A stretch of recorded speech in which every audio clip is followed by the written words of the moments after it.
Il est le fils d'Erwin Feldschuh, un ouvrier juif autrichien, dont la vie bascule quand, en 1938, militant clandestin avec Bruno Kreisky, accusé de haute trahison en 1935.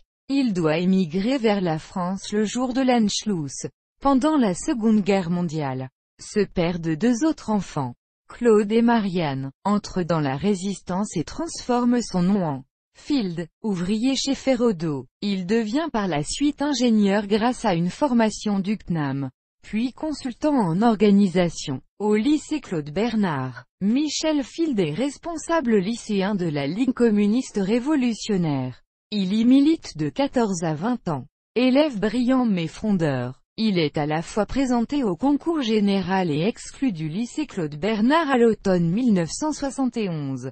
Il passe sa terminale au lycée Honoré de Balzac, puis en Hippocagne au lycée Condorcet, période où des mouvements de protestation agitent le milieu lycéen.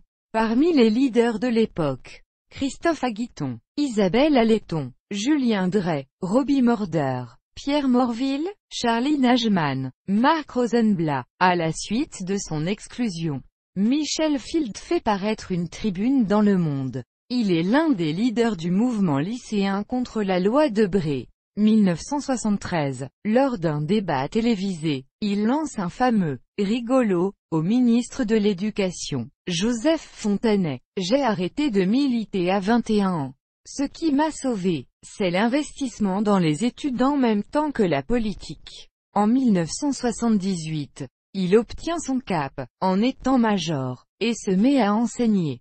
Il met 3 ans pour obtenir son agrégation de philosophie. Il est professeur à l'école normale d'institutrice de Douai puis à l'école normale d'instituteurs de Versailles. Il enseigne également dans les universités de Nanterre et Vincennes à Saint-Denis.